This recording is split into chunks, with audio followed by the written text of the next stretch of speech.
name is John DeBenedictis. I'm with the National Soccer Coaches Association of Canada. We're a volunteer organization that's trying to help coaching education. And not only do we do these behind the bench webinars, but we also try and bring in courses and conventions and summits. And we're excited to be bringing in an IPSO course to Canada. And their director of education is our guest today. His name is Colin Chambers.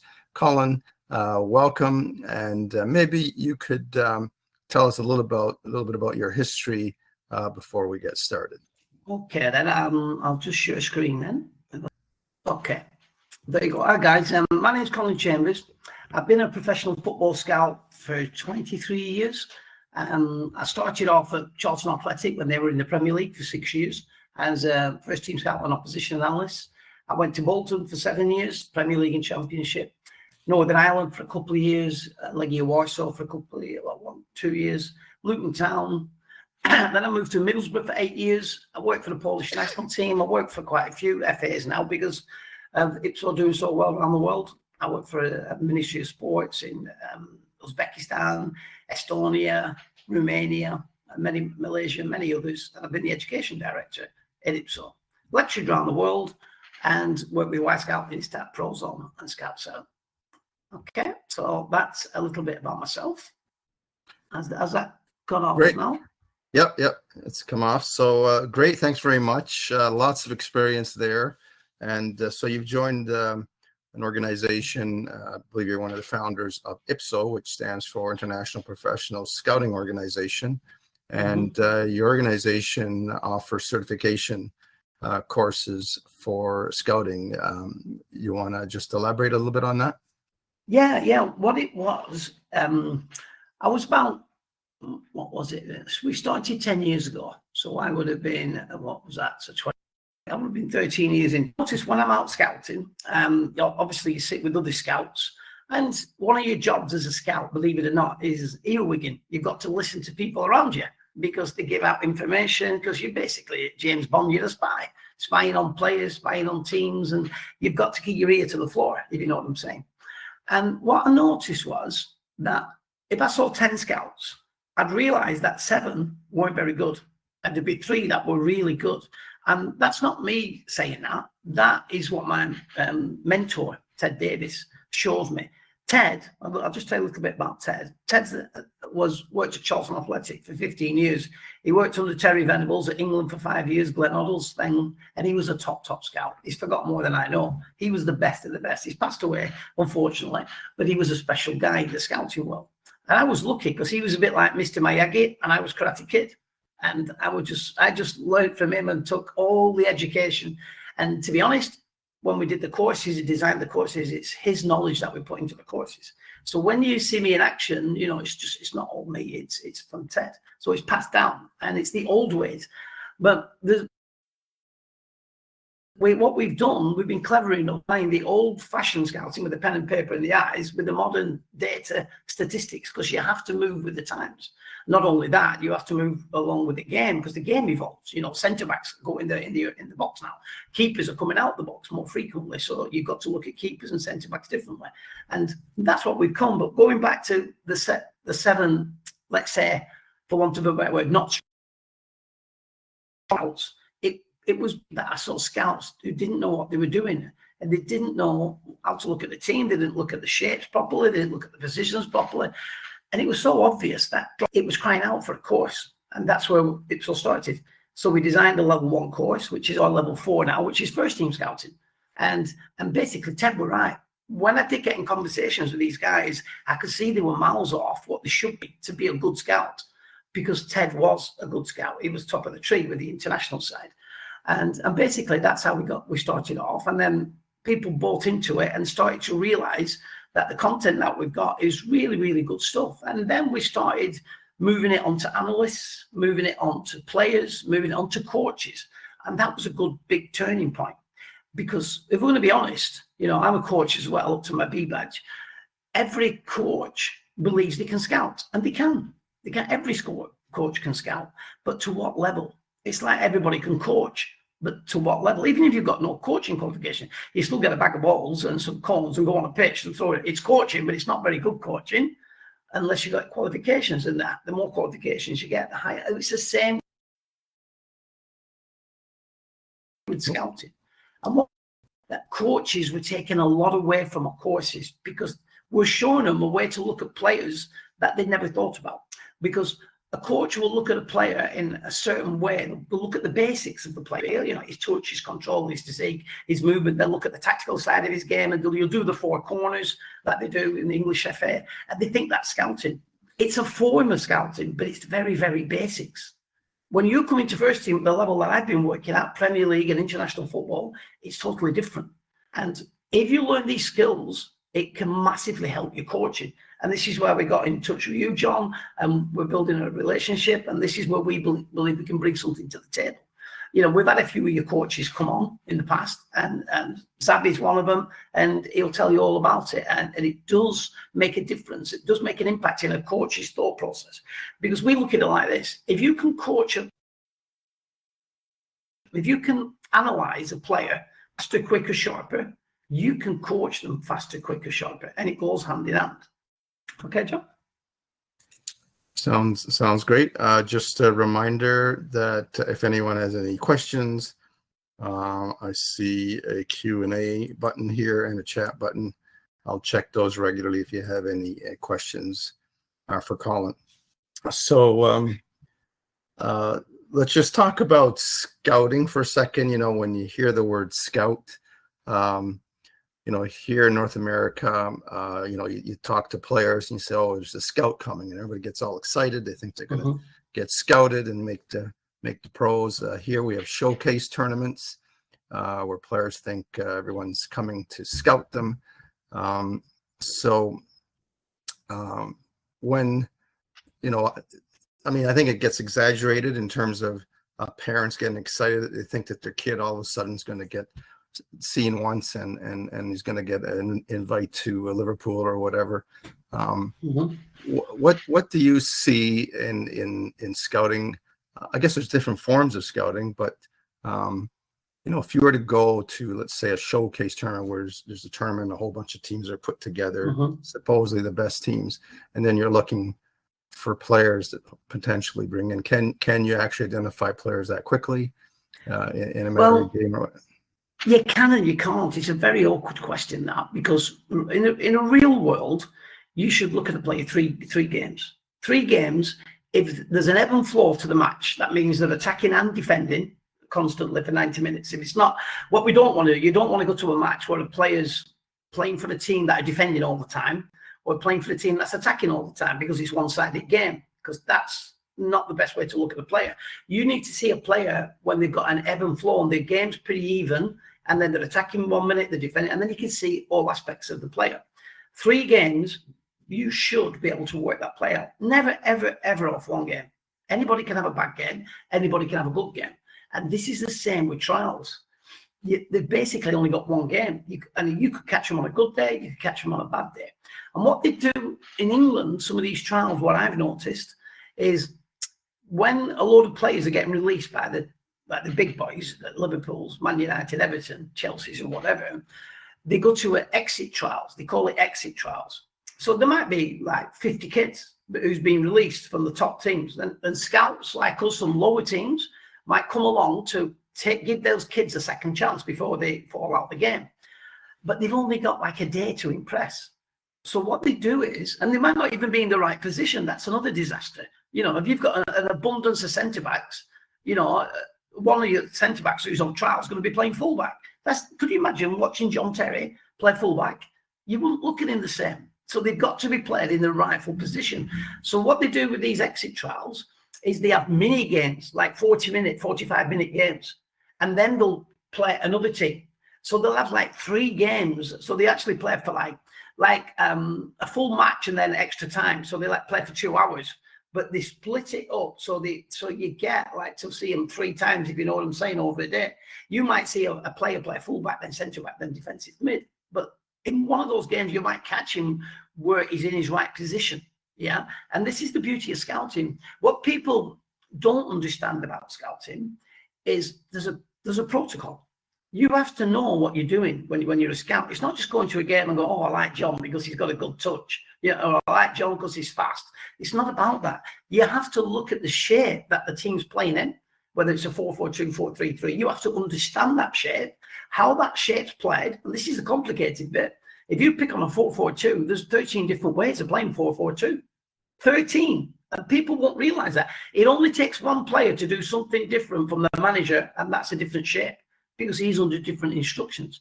So that's another thing you've got to work out. Before you start analysing the player, you've got to work out the shape, you've got to work out his position, and then you've got to work out his job. Because if you don't work out his job, how do you know he's doing right or wrong? His job might just be to sit there and protect the defence. And then you might be saying, well, he doesn't get forward. He doesn't play any forward passes. Well, you're looking at him all wrong because you don't understand his job. How do you do that? We're going to show you with the IPSO courses and workshops. You know, one of the big ones, one of the biggest tips I can give you is people don't realize how much a scout should look at the bench. I look at the bench, I look at the player, I look at the bench, I look at the player. All the information's coming from that bench. If you're keeping your eye on that bench, you've got to multitask. You're going to miss a lot of information. And that information that you don't take, you're going to look at that player all wrong.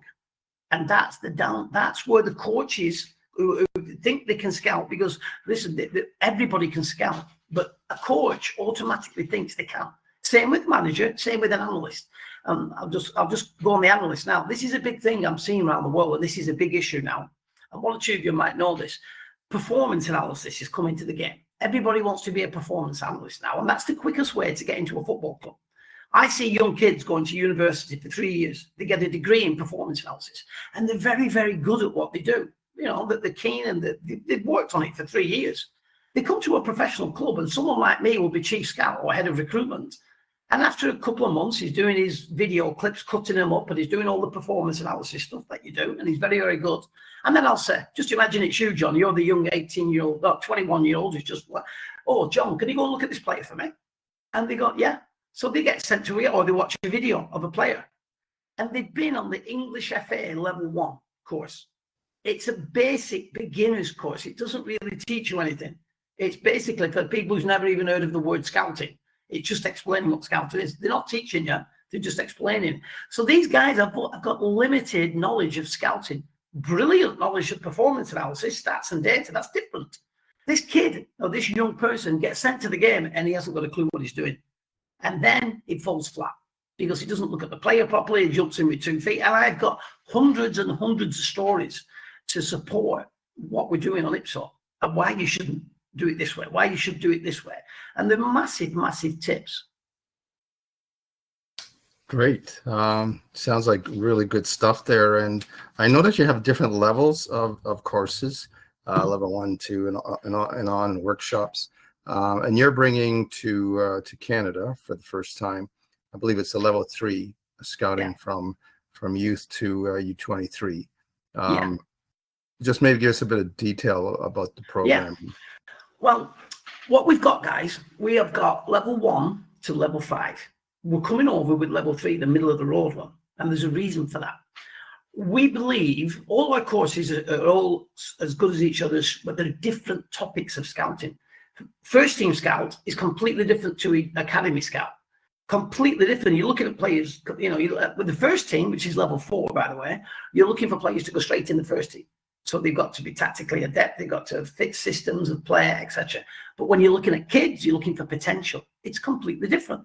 So we believe that if we fetched our level 3, which is what we're fetching over, it's the core of all our courses. If you get our level 3 done, it's going to help you in level 4, level 5, but it's also going to help you if you do the workshops. Because we have, before the level 3, we have a level 2, which has got 12 workshops in with a position specific. So by coming on them, everything has a knock-on effect. You know, when I talk about the pathway with IPSO, level 1 is just like the English FA. It's no different. It's the beginner's course, foundations, very, very basic, but it's a great starting point, right? But it's not going to teach you to be a scout. That, unfortunately, what the English FA are doing, and there's too many people got a certificate now that says they can scout and they can't because it's just a basic one. That's not good enough, right?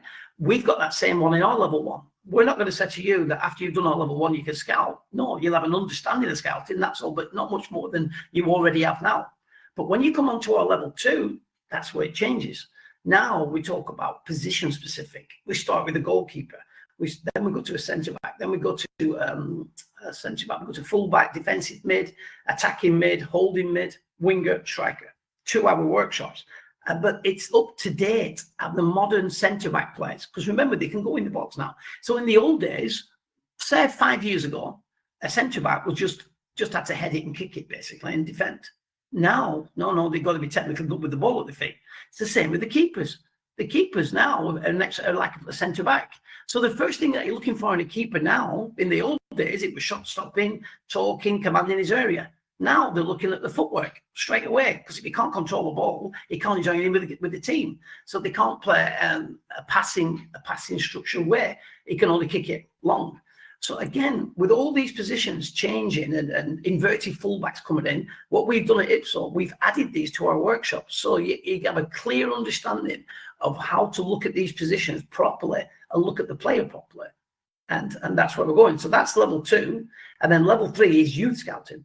So like I just said, that is the main reason we're fetching it, because we're going to show you a pie chart system, where you look at players and you're going to grade them, not 1 to 10, not A, B, C, D, E.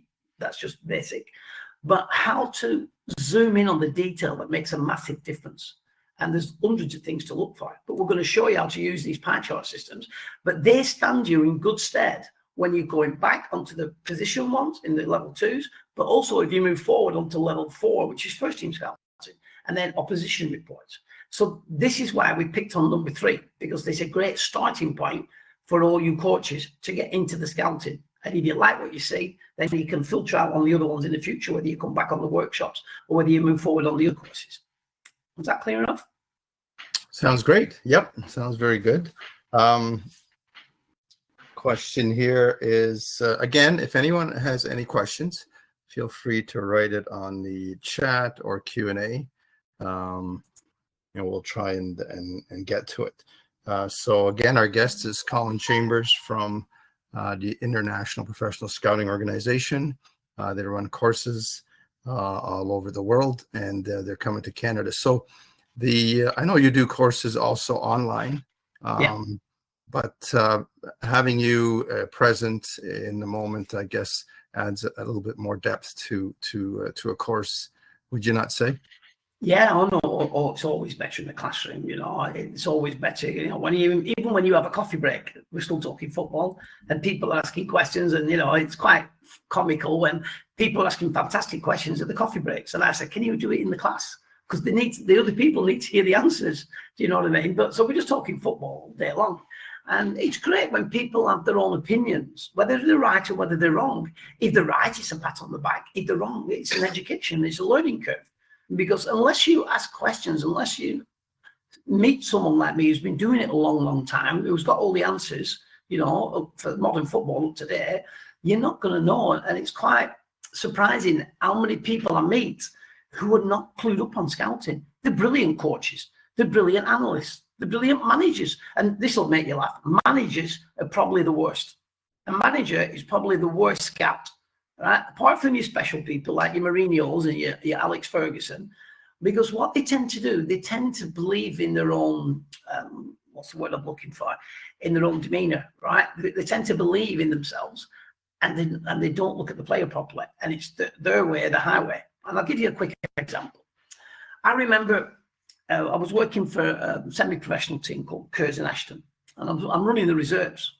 And the manager came down from the first team. First team manager came down, and he's walking around the pitch. And he come up to me and said, "Colin, I need a central midfielder for the weekend." This is like a Tuesday or Wednesday. I said, "Oh, take little Johnny, middle at park. Take him. He's my best player." He went, "Okay, I'll just have a walk around." So he had a walk around the pitch for 10 minutes. He came back and he went, "Thanks for your advice, Cole, but I want to take the guy next to him, David." I said, "Well, little Johnny's better than David." "Yeah, it's okay, but I'll take David." "All right, he's the boss." He took David after watching him for 20 minutes, because this is the arrogance of managers. You need to listen to people and you need to watch it more, because they actually believe that they can scout. He took David, played him, he took him off just after the second half, took him off. And then he came back to me the following week and said, "Colin, that play you gave me was rubbish." I said, hang on a minute. I never gave you any player. You came down and you picked him. I told you which player to get, but you ignored me and you went for David. Yeah, but David looked better than him. I said, no, but you're not listening to me.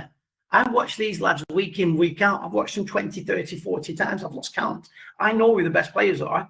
You just caught David having a good 20 minutes. He was nowhere near good enough for the first team, but because you're the boss, you think you can judge a player in 10 minutes. It's ridiculous. Oh, yeah, you're right. I've made a mistake. That happens all the time. I was just talking to one of my mates who's a chief scout at a League Two club in England, a big club. Can't name names, but obviously. And he was just telling me he had the same argument with a manager who wanted to do a player from training. And he said, listen, don't sign him. He's not good enough. And they did sign him, but this guy had known him from before and he knew he wasn't good enough. The manager just caught him having a couple of good games. He signed him off 2 games. No, you've got to do your research, you know. When I say watch a player 3 times, that's rule of thumb if it's end to end. But there's been cases where I've watched a player 3 times, but every game he's played, he's never had to defend. So I couldn't tell you if he could defend. So I've had to watch him a 4th time or a 5th time. And then when I've watched him the 4th time, he's not up against a good winger. So there's no test for him. So you've got to wait. It's a bit like fishing. You've got to wait for the right moment to hook them and pull them out. Because if you get it wrong, it's a big no-no. You've only got to look at Man United with Anthony. So, you know, they paid 80 million for a player. They didn't do the research properly, you know, and it's a big disaster. So players like that, you have to make sure you leave no stone unturned. That's what you're going to learn. That's the big learning curve. And once you understand how to look at players with detail, not the basic stuff, real detail, you will see your coaching improve. And your coaching will improve because your observation skills will improve.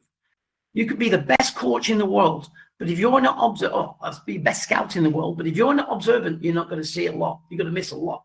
So observation skills are super important, you know. And Alex Ferguson was one of the best. If you watch TV in England, Gary Neville does a lot of TV punditry. He is brilliant with and Jamie Carragher. They are magnificent with their observation skills. The attention to detail they do second to none. And that's why they head up Sky Sports and stuff, because they're special. That's what we're bringing to the table. We're special. We've been doing it a long, long time. We're passionate about what we do. And once you buy into it and you start coming on the workshops, the courses like we're going to do, you're going to start to see things that you never thought of in the game. Nothing about coaching. It's nothing to do with coaching. It's about scouting and analysis. It's about observation skills. It's knowing where to look, when to look, how to look. And what you'll find is if I'm stood next to a coach, someone like yourself, John, and we're at a game, me and you were watching a game, you'll see you'll follow the ball because you're a coach. That's what you do. You're looking at the tactics. You're looking at the shape. You're looking at the phases of play because you're a coach.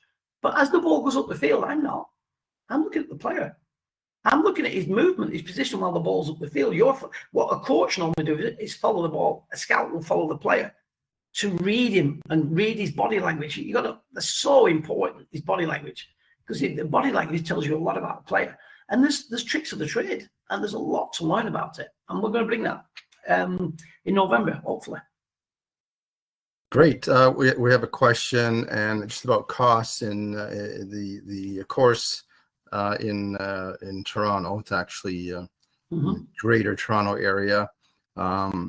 We've made it so you pretty much have to be a member of the NSCAC to be part of it. But Colin has offered such a great deal that you can take the course and become a member for a really good price, cheaper than it would be to take it online. If you're already a member, it's 180 Canadian dollars. That's an early bird price, and it's $65 for membership. Now, if any of you want to bring a number of coaches, then you're welcome to send us an email, info@nscac.ca, and we can try and work out a special price if, say, from a club or academy, a number of coaches want to join. Because the actual course, I think the level 2, we worked out to about, if you were to take a live course, it'd be about 540 Canadian dollars. So we're offering it for a lot cheaper because of our partnership. So I hope I answered that question. So basically, I mean, we were having a discussion just a few days ago with our board, and you know, a coach is basically scouting every day, isn't he? I mean, every game you're watching your team, you're watching your opposition, and you got to read things and be able to pick out what you maybe need to work on at your next training session. Or you're always putting players, especially at the youth level, in different positions to try them. So you're scouting your players and you're trying to predict the future in many cases of players. And I'm assuming that when you're talking about the course, you're going to help coaches find ways of picking out their strengths and weaknesses. Colin? Yeah, no, 100%. There are ways to do that. Again, it all comes back to protocol. It all comes back to looking at the shape, looking at the position, looking at his job, and then looking at the skill sets that player has. We're not just talking about the four corners. Now, we're talking about, the skill sets of reading the game, the skill sets of talking. Let's pick on Roy Keane, all right? We all know what a fantastic player Roy Keane was. But Roy Keane, to go and play at Barcelona, wouldn't suit Barcelona, because he hasn't got that ticky-tacky touch. He hasn't got that finesse. Paul Scholes would walk into Barcelona team because he can fit in with the way he plays. So you've got to make sure that a player suits the system, suits the style, suits the manager's philosophy and tactics. And all this is overlooked because people just look at the basics. His strength, his touch, his control, his passing, his running, his dribbling, his tackling, his heading. That's the basics. We're going beyond that. We're going to go really, really deeper. So maybe a little bit like a psychological aspect, because there is a lot of scouting where you're looking at the player's mindset. You're looking at, is he coachable? That's a big one. There's many, many times where I've had 3 players to choose and I could only take one to the club. And the first 2 were better than the third one. But I took the third one because he's more coachable than the other 2, if that makes sense. Because the coaches, John's my boss at the club. He's a coach. He wants me, my job to you, John, if you're the coach at the club, is to fetch the best coachable players to the club so you can improve them. Not an awkward player who's got attitude problems, who could cause unrest in the club. There's all this to be looked at. And if you don't know what you're looking, you're going to make mistakes, big mistakes. And it's this body language and it's understanding the tricks of the trade. And this is why we have, we designed a brand new course, and it's not brand new anymore, called the observation course. And why we designed that course is because students would say, Colin, we love your courses, they're great, but how can we be as observant of you? Because when you do demos, your observation skills are fantastic. I've been doing it 23 years. It's bound to be really strong. So they said, could you do a course where we could learn how quickly you pick things up on players? I said, yeah. So this is where we designed the observation course. And that's just a 3-hour course with loads of tips on the observation skills to quickly observe players faster. All right. That then helps you in the workshops and it helps you on the courses. That's just another one. So we actually build workshops and courses to suit our clientele. If somebody asks something, and can you design a course for this? Can you design a course for that? Yeah. But what you've also got to remember, a scout. Now we're talking about an opposition analyst. Okay. An opposition analyst, that's our level 5. If you can do that job, wow, that's a big thing. I just recently worked for Poland at the World Cup. Poland sent me to Saudi Arabia to analyze them. So I flew over there to watch a game, and I flew to Spain to watch 2 games. And I had to do a report on how they attacked, how they defended. It's completely different to coaching. Coaches would struggle. Pro-licensed coaches struggle on opposition analysis because there's that much to learn, because there's that much to look at. You're multitasking. You're looking at 11 players at the speed. You're looking at how they attack and they defend. You're looking at set players. You're looking at everything. You've got to do it all at speed. Then you've got to put it across for the manager to read so he understands how to put his game plan up against the opposition. It's a really, really tough job. But once you can do that, you can do anything. And you look at the best managers, and this is true. You look at Jose Mourinho, you look at Pep Guardiola. Do you know what they started out as? Opposition analysts. That's the thing you want to learn. But you can't learn that unless you do the other workshops and courses. Because in level 5, you're multitasking, you're doing the scouting, you're doing the players, you're doing the tactics, you're doing everything. So, and we've had people who's a little bit arrogant and said, we don't want to do your level 1, 2, 3, 4. I'm an A licensed coach, or I'm a pro licensed coach. I want to go straight on your opposition. I said, yeah, no problem, you can do that. But I'm telling you, you're going to struggle because it's really detailed and some of the stuff's going to go over your head. Yeah, but I'm an A licensed coach. I know. No, because we're not talking coaching. We're talking tactics. We're talking how a team attacks, and it's a lot different. But you'll see that when you see us in action. Yeah, so I guess when you look at scouting, besides picking out players, talent identification, scouting an opponent before you go play them is another part of scouting as well, isn't it? Yeah. And it's a big part because a big part. Yeah, if you can analyze the opposition correctly, don't get me wrong, a lot of people get it wrong. If you analyze them correctly and you get the right information down, a weaker team can beat a better team. And it's proven, Greece won the Euros once, you know what I mean? Yeah. And you've seen where little countries have beat big countries, or small teams have beat big teams. It's because they got the tactics right. And they're only going to get the tactics right because you get someone like me, an opposition analyst, analysing the team. And when I go, I'm actually the manager for the Polish national team.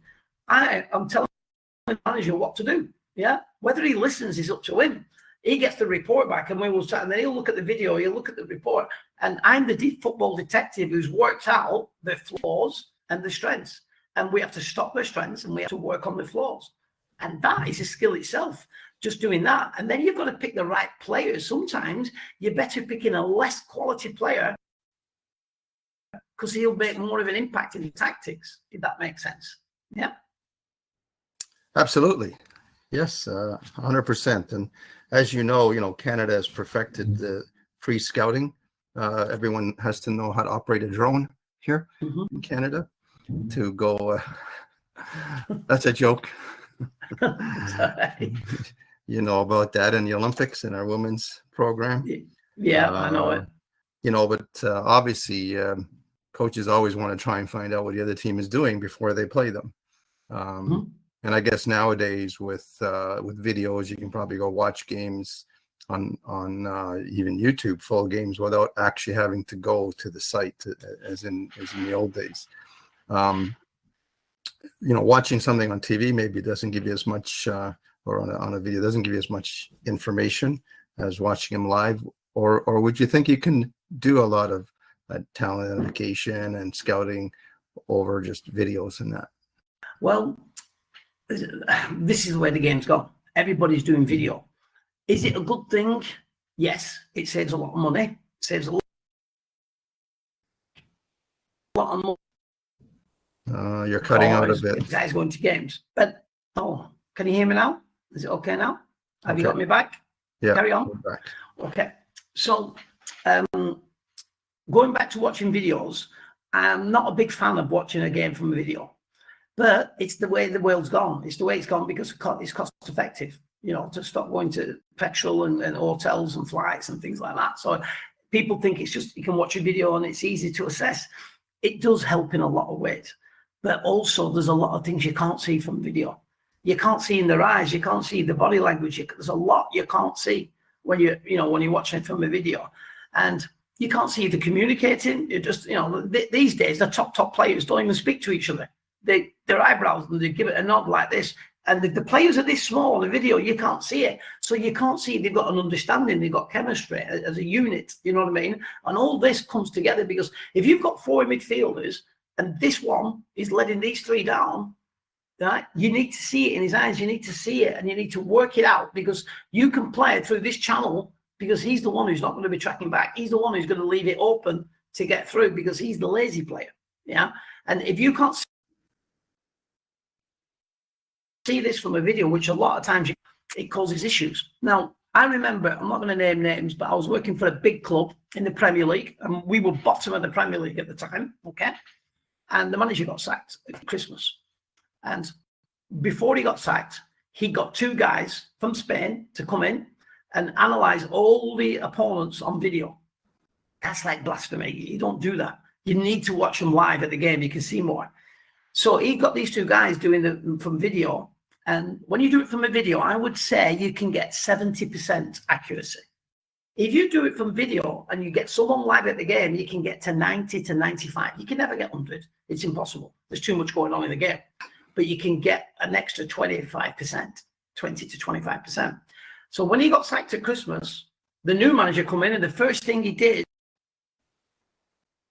was get all the scouts to go to lives, because he knew how important that live match report was compared to the video.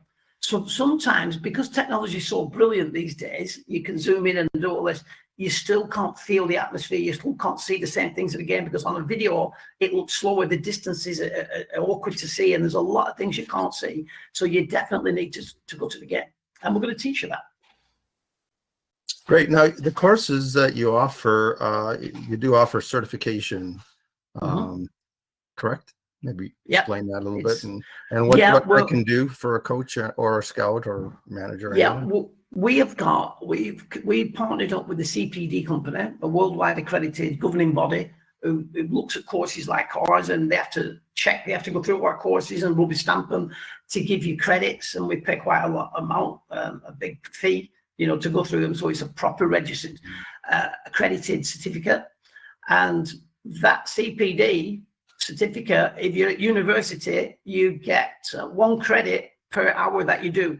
So if you've got a 16-hour course, you've got 16 credits to your university, for the CPD work.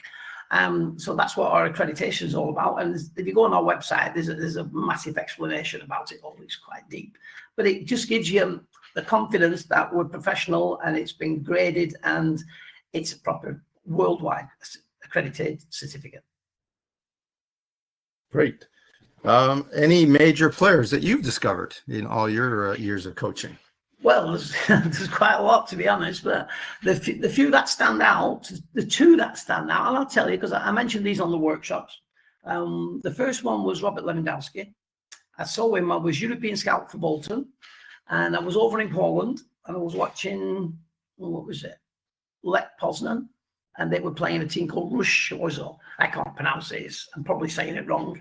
And this, I wasn't going to see Robert Lewandowski. I'd never heard of him. He wasn't famous. He was just an ordinary kid playing. He was 19 at the time playing. And he hardly touched the ball. But I could tell with his movement how good he was. His movement was second to none. His awareness, his pressing, his movement, it was just fantastic. And this is a player. And I put in a really, really strong report. And I said, we need to follow up on this young lad ASAP. He's a massive potential. I don't know how good he is, because I hardly touched the ball, so I couldn't comment in a lot of areas of his game. You've got to make a note of this. Scouting is about facts. It's not about opinions. The minute you've got an opinion, it's dangerous. You can only have an opinion if you've got the facts to support your opinion. If you haven't, I'm not going to listen to you, because it's not factual. Anybody, I like this player. Why? Because he does this, this, this. Well, is it a fact? He does this, this, this, or have you just caught him on a good day? Are you just seeing the positives because you've got an hate? We talk about bias. So many people are biased in the game. They don't realize it. And we have a workshop just on bias itself. So again, if you're ever going to have an opinion on players, support it with facts. So if John's my boss at the club and he's head of recruitment, and I'd said, John, I like this player here. He's called Xavi, for example. I said, I like this player because of this, this, this, this. He will say to me, can you support that with facts? I said, yeah, look at this video. Look at the 13th minute, the 18th minute, the 27th minute. You can see him tackling. Look at his passing. And I'm supporting it all with facts. Character, attitude, personality. Did you see how he kept nodding to the bench? Yes, and he's taking instructions in, where another player will just not listen to it. So all these little finer details, this attention to detail, that's our motto, make a difference. Good. You did say you had 2 players that you... The other one was Jamie Vardy. That was quite an interesting one. So Jamie Vardy was playing non-league. And I'll tell you the story because it's quite a good story, actually. I remember my chief scout, again, I can't say names for obvious reasons. And he said, Colin, can you go and have a look at, there's a kid called Jamie, are you ready? Jamie Vardy, not Vardy, Vardy. They got the name wrong, right? Because he got it from a phone call for contacts. Go and check this player out playing for Fleetwood in non-league. Now, I'm working for Bolton at the time, and we're like 8th in Premier League. It was quite a big club at the time. So for a Premier League scout, that was European as well, for a Premier League scout to go and look at a non-league player is a big ask, because 99% of the time they're not going to be good enough. But this was the interesting bit. He was 24. He wasn't a kid with potential. He should be the finished item. He's 24. So I went to look at him, and I remember I got the team sheet, and it said Jamie Vardy. And I thought he was called Vardy. It must be him. It must be him. Anyway, it was him, and he played wide of the front three, but he played on the wing, not down the middle. And after 20 minutes, I'm thinking, it doesn't look nothing special. There's nothing really of interest to me in this player. He's nothing special. And then I watched the manager go, after 30 minutes, and he changed them round. He put Vardy down the middle, and my eyebrows went, whoa, different animal, right? This is like playing John Terry at fullback and then putting John Terry as a centre-back, right? Or playing Alan Shearer on the wing and then put him into his rightful position. As soon as he went in the middle, he was the Jamie Vardy that we all know. He was causing havoc, making fantastic runs, aggressive, in your face, chasing people down. But he was limited when he's on the wing, because he couldn't show you his full game because he's limited on the wing. Where down the middle, he could do a lot more problems and cause more trouble. And I went, oh, hang on a minute, this kid's got something. This lad's got something. So I put a report in, and I thought, we have to take him serious, which is really unusual, because 9 times out of 10, he's going to be nowhere near. But no, he had something, and I thought, this lad's all right. And then I looked at his goal record. Wherever he'd been in the lower leagues. Every time he jumped to a league higher, he still scored the same amount of goals. Like I don't know, 40 games, he'd scored 25, 30 goals. So his goal ratio was good. So I did my research, looked at him in the game. So I went to watch him the second time. The second time I went, wow, we've got to be serious. This is a real player. Because now we played down the middle for the full 90 minutes and destroyed this team. Just like the Jamie Vardy we went. Sometimes, guys, what you've got to realise, imagination plays a big part in scouting. Not imagination in cuckoo land, getting all confused. You have to use your imagination. And I was like this. Imagine him playing with our winger. So let's just imagine I was working for Man United. This will be clear if I say it like this. Imagine I'm working for Man United, and you've got Beckham on one wing and you've got Giggs on the other. I know what their crosses would be inch perfect for him to run onto, because that's where the imagination comes in. Imagine him playing with a number 10 who can hold the ball up and link with it, who can slip balls through for him. So you have to imagine them playing with better players in systems, and this is where the imagination comes in. But if you don't do this, you're not going to you're not going to see the potential of this player. So I did that in the second game. And do you know what I did on my second viewing? Now, this is interesting. I said, sign him. Now, we all know, I've just told you, I'm contradicting myself. I said 3 games is normal rule. But sometimes you have to be smart and you have to be a bit cleverer. This is me being smart and a bit cleverer. On that second game, there was 30 scouts there. From all the big boys were there, Liverpool, Arsenal, everybody were there. If I didn't act quick and put my reputation on the line, we'd have missed him. So I did. I said, sign him. Then we didn't. They sent me again to watch him. And again, the third report just said, sign me. This guy's special. And I actually put, he's going to play for England. He's that good. I remember putting that. That is potential. And the rest is history, isn't it? But we didn't sign him. Hey, this is a comical thing. Bolton Wanderers at the time, we could have had Vardy and we could have had Robert Lewandowski up front. Wow. I see. Interesting. I have a couple questions here. So one of them is from Chris, who's asking, he's in the US and he's asking about payment plans and what we can offer. So I think what we'll have to do, Chris, is answer that one online with emails, because for the US, it could be different. So we'll get your email and we'll have Colin reply to you. Another question here from Claire. With the massive growth in the women's game, are there any distinctions made between what are the key scouting attributes for female players on the course? Or is the course primarily focused on a mere player team perspective? That's a good question, that, because I was just playing on my phone before I came on here. And you know, you do on Twitter and all them things. And I was just playing it, and I noticed, no, actually it was LinkedIn, and somebody put something on LinkedIn saying, this scout, saying scouting women is completely different to scouting men. Because, you know, you're not looking at physical attributes, blah, blah, blah. And he's going down the physical route, and he's basically saying men are stronger than women and all this. So we have to look at it in a different way. I totally disagree with him. Because course physicality speed, strength, all that comes into it. But you've got to remember, they're not playing against men, they're playing against women. So it's just the same. So if I were to do a report on a woman, it wouldn't be any different than what I did on a man, because you're looking at the body language, you're looking at the attitude, the character, the personality, you're looking at the touch, the control, their intelligence, the game. That's the big one, game knowledge. You know, people underestimate game knowledge. And people don't even know what game knowledge means sometimes. And I'll give you an example. Roy Keane, for his frailties look, let's just talk about Roy Keane was a top player, but he didn't have the skill and finesse of Beckham, Scholes, and Giggs on the ball. But he had other skills, what they never had. He had that leadership. That's why he was the captain. But he understood the game more than the others. And what I mean by that was, and this is where game knowledge comes into its own, Roy Keane knew his job and he did his job, but he also knew the other players' jobs. He knew what Giggs should be doing. He knew what Beckham should be doing. And he knew what Scholes should be doing. And he made sure he was the manager on the pitch. Ferguson's the manager off the pitch. He made sure they were doing the jobs. That's game knowledge. That's football. That's game intelligence. So sometimes you can see a kid of 10 or 12 have that game knowledge. And that's where the eyebrows lift up. You go, wow. And if you can't see that and you don't know where you're looking because you can't read the body language and you can't understand, this is where we're going to bring. We're not teaching coaching. We're teaching scouting. It's completely different. You know, you're all going to have great skills in coaching, you know, but when you come into scouting, observation skills kick in.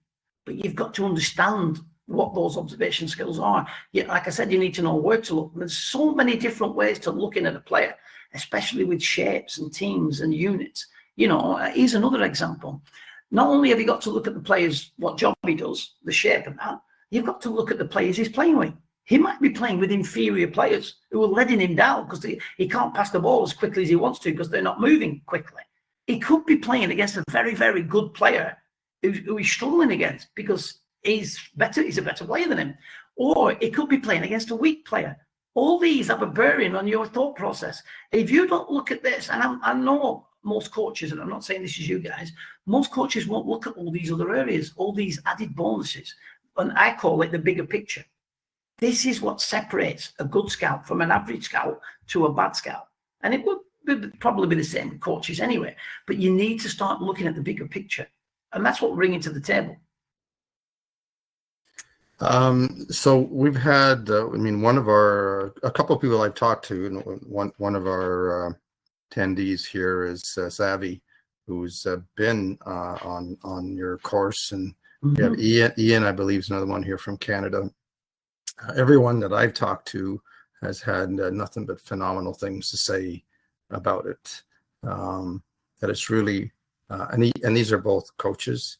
It's really helped their coaching. It's not just scouting, but it's also helped their coaching.